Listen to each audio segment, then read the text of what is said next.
आज की इस वीडियो में मैं आपको मिस्टर मिंट के ऐसे ऐसे सीक्रेट शेयर करने वाला हूँ जो आपको ना तो कभी पता था, ना आपने इस बारे में कभी ध्यान दिया। पर सारी चीज़ें आपके सामने थी।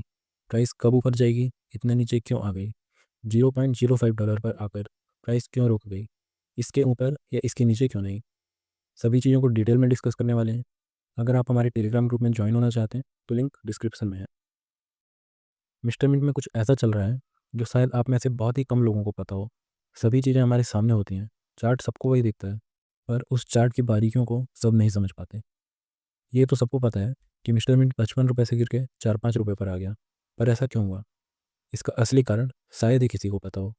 लोगों को अभी तक लगता है कि मिस्टर मिंट की प्राइस स्टेप मिंट 2.0 की वजह से गिरी, पर लोगों को ऐसा क्यों लगता है? क्योंकि आप किसी की भी बातों को सच मान लेते हो। थोड़ा अपनी आंखों का भी उपयोग करो, अपना भी तो दिमाग लगाओ। ये है मिस्टर मिंट का चार्ट जब से कॉइन स्टोर पर लिस्ट हुआ, और ये जब एमएक्सी पर लिस्ट हुआ। इस चार्ट में आपको साफ दिख रहा है कि मिस्टर मिंट की प्राइस 23 सितंबर 2024 से गिरना स्टार्ट हो गई थी, और स्टेपमिंट 2.0 1 जनवरी 2025 में आया। जब प्राइस पहले से ही गिर रही थी तो स्टेपमिंट 2.0 को यहाँ बीच में लोग क्यों ला रहे हैं? बस कही सुनी बातों पर ध्यान मत दिया करो। अपने खुद के दिमाग का भी इस्तेमाल करो, अपनी आंखों का भी इस्तेमाल करो, या फिर टेलीग्राम ग्रुप में ज्वाइन कर लो, वहाँ मैसेज करके भी पूछ सकते हो, और यहाँ यूट्यूब में कमेंट करके भी पूछ सकते हो। तो स्टेटमेंट 2.0 तो प्राइस क्रैश होने का कारण नहीं है। आप लोगों को ये मैंने क्लियर कर दिया। अब इसका असली कारण क्या है? इसका असली कारण है इसका आईसीओ।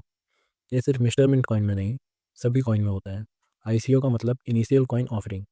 जब कॉइन को पहली बार सेल किया जाता है उस वक्त ये मार्केट में लिस्ट नहीं हुआ होता। लोग अपना पैसा बहुत ज़्यादा रिस्क में डाल के इसमें पार्टिसिपेट करते हैं। उस वक्त कुछ पक्का नहीं होता कि बिजनेस चलेगा या डूब जाएगा। इस रिस्क को लेने से ये फ़ायदा होता है कि जिन लोगों ने भी इसमें इन्वेस्ट किया होता है उनको सबसे ज़्यादा प्रॉफिट होने के चांस होते हैं, और लॉस के भी उतना ही चांस होते हैं। और ये सभी कॉइन में होता है। पहला स्टेज होता है प्राइवेट सेल। इसमें ओनर्स या फाउंडर्स, उनकी फैमिली मेम्बर्स, फ्रेंड्स और रिलेटिव्स सबसे पहले पैसा लगाने आते हैं। मिस्टर मिंट को प्राइवेट सेल में $0.054 पर सेल किया गया। याद रखना, $0.054 पर प्राइवेट सेल में सेल किया गया। फिर होता है प्री सेल। इसमें $0.094 पर, और पब्लिक सेल इसमें $0.15 पर बेचा गया। और इस वक्त मिस्टर मिंट बस खरीदने के लिए ही था, बेचने के लिए मार्केट में लिस्ट नहीं हुआ था। फिर ये पैनकेक्स ऐप में लिस्ट हुआ। फिर कॉइन स्टोर पर ये $0.3 पर लिस्ट हुआ, और सभी के लिए बाइंग सेलिंग स्टार्ट हो गई। ये $0.3 पर लिस्ट हुआ तो आईसीओ वालों को बहुत अच्छा प्रॉफिट मिला। फिर यहाँ से जिन लोगों ने आईसीओ में पार्टिसिपेट किया वो अपना थोड़ा थोड़ा प्रॉफिट बुक करना शुरू कर देते हैं, और ये हमें 23 सितंबर 2024 से चार्ट में भी दिखने लगता है। और यहाँ से प्राइस नीचे गिरना शुरू हो जाती है, और ये सेम सिनेरियो हर कॉइन में होता है। आईसीयू के बाद लोग सेल करते हैं, प्राइस करेक्शन लेती है सभी कॉइन में, और यहाँ से प्राइस नीचे गिरना शुरू हो जाती है, और अभी तक ऊपर नहीं आई। पर प्राइस $0.05 के पास जाकर ही क्यों रुक गई? क्योंकि प्राइवेट सेल में $0.05 पर ही इसे सेल किया गया था। यही वो सबसे सस्ती प्राइस है जिस पे किसी को टोकन मिला। इसके नीचे किसी को टोकन नहीं मिला, तो कोई लॉस में सेल नहीं करना चाहता। अगर कोई करना चाहता है तो बहुत कम लोग होते हैं। तो ये था असली कारण प्राइस नीचे आने का, कि अर्ली इन्वेस्टर्स ने अपना प्रॉफिट बुक किया। इस क्रैश में कुछ और लोग भी थे जो स्टेटमेंट से पैसा कमा रहे थे, वो भी सेल करने आ गए, और सेलिंग बहुत तेज हो गई। अब यहाँ से असली खेल शुरू होता है। यहाँ से वेल्स मार्केट में एंट्री लेना शुरू करते हैं। वेल्स वो लोग होते हैं जिनके पास इतना पैसा होता है कि वो बाई करके मार्केट को उठा सकते हैं। वो मार्केट में अपना कंट्रोल बना के रखते हैं। वेल्स उसी प्रोजेक्ट में एंटर करते हैं जिसके बारे में उन्हें यकीन हो कि बिजनेस ग्रो करने वाला है। उनके पास बिजनेस एक्सपर्ट और इनसाइडर इन्फॉर्मेशन भी होती है। वेल्स कभी ऊपर की प्राइस पर बाई नहीं करते।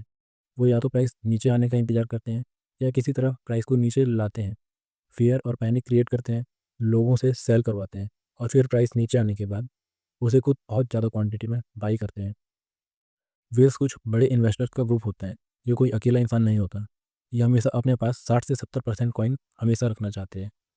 इससे वेल्स के पास ही प्राइस का कंट्रोल रहता है। और इनके पास ये 60 से 70% कॉइन्स कहाँ से आते हैं? आप लोगों से सेल करवा के। ये इन 4 स्टेप से आपके कॉइन सेल करवाते हैं। पहले पैनिक क्रिएट करते हैं, मार्केट क्रैश करवाते हैं, और इन्हें सबसे सस्ते कॉइन्स इस स्टेज पर मिल जाते हैं। फिर साइडवेज मार्केट में फंसा के प्राइस को एक जगह पर रखा जाता है, लोगों को थकाया जाता है, और लोग थक के सेल करते हैं, और वेल्स से बाई कर लेते हैं। फिर आता है असली ट्रैप। ये प्राइस को ऊपर ले जाते हैं, यहाँ प्राइस ऊपर जाता देख मैक्सिमम लोग सेल करने लगते हैं। इतने दिन से परेशान लोग अपने इमोशंस में फंस जाते हैं, सोचते हैं कि इसे सेल करना ही सही रहेगा। लोग सेल कर देते हैं।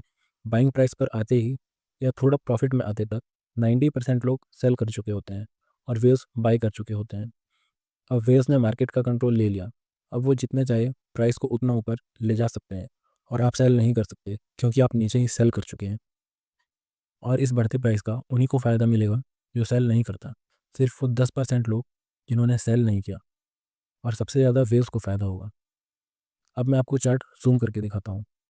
ये जो बाइंग है, ये बाइंग और इस तरह की बाइंग, इन सभी बाइंग को आप ध्यान से देखिए। इनमें से कुछ बाइंग 100 और 150% की है। आपको क्या लगता है, क्या आप या हमारे जैसे लोग इतनी बड़ी बाइंग करके मार्केट हिला सकते हैं? क्या हमारे जैसे लोगों के पास इतना पैसा है? अगर नहीं, तो कौन ये बायर है? जहाँ लोगों को डर लग रहा है कि कंपनी बचेगी या डूब जाएगी, एक तरफ लोग अभी भी स्कैम सोच रहे हैं, हर तरफ पैनिक है और सभी सेल करना चाहते हैं। वहीं दूसरी तरफ कोई पागल आता है और बाई करना शुरू कर देता है। उसे फ़र्क नहीं पड़ता कि प्राइस कितना नीचे जाएगी। उसके लिए प्राइस जितना नीचे जाए उतना अच्छा है, क्योंकि उतना ही सस्ता वो कॉइन खरीद पाएगा। आप लोग सेल करते जाओगे और वेव्स बाई करते जाएंगे। आप बढ़ते प्राइस को देख के फिर बाई आप ही करेंगे और तब वेव्स सेल करेंगे। आप फिर उनसे महंगे प्राइस में बाई करने लगोगे। ये $0.05 से $0.5 तक आपको पैनिक और साइडवेज मार्केट में फंसा के रखा जाएगा। आपको मजबूर किया जाएगा कि आप अपने टोकन सेल करो, क्योंकि वेव्स को बाई करना है। वो आपको क्रैश दिखा के साइडवेज मार्केट में फंसा के आपसे टोकन्स लेने की पूरी कोशिश करेंगे। और जो लोग सेल नहीं करते उनको $0.5 से थोड़ा ऊपर प्रॉफिट दिखा के 0.5 से $1 के बीच बचे हुए लोगों को भी थोड़ा प्रॉफिट दिखा के सेल करवाया जाएगा। उसके बाद भी जो लोग सेल नहीं करते उनको मिलता है सबसे ज़्यादा प्रॉफिट, क्योंकि तब प्राइस वेल्स के कंट्रोल में होगी और वो प्राइस को $1 से 10, 20 या $30 तक भी ले जा सकते हैं। 10 या $20 आपको सपने की तरह लग रहा होगा, तो आप सोलाना का ये चार्ट देखिए। 2022-23 में सोलाना 10 से $20 के बीच था और अभी वही सोलाना 270 से $280 को टच करके आता है। और ये सिर्फ 16 महीने के अंदर हुआ। 2 से 3 साल लोगों को ट्रैप करने में लगाए और 16 महीने के अंदर 20 गुना प्राइस को बढ़ा दिया, मतलब 2000%।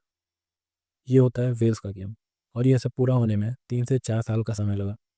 वेल्स आज या कल का नहीं सोचते, वो आगे तक का प्लान करते हैं। तो आप वेल्स के ट्रैप से भी बचिए और प्रॉफिट के बिना एग्जिट मत कीजिए।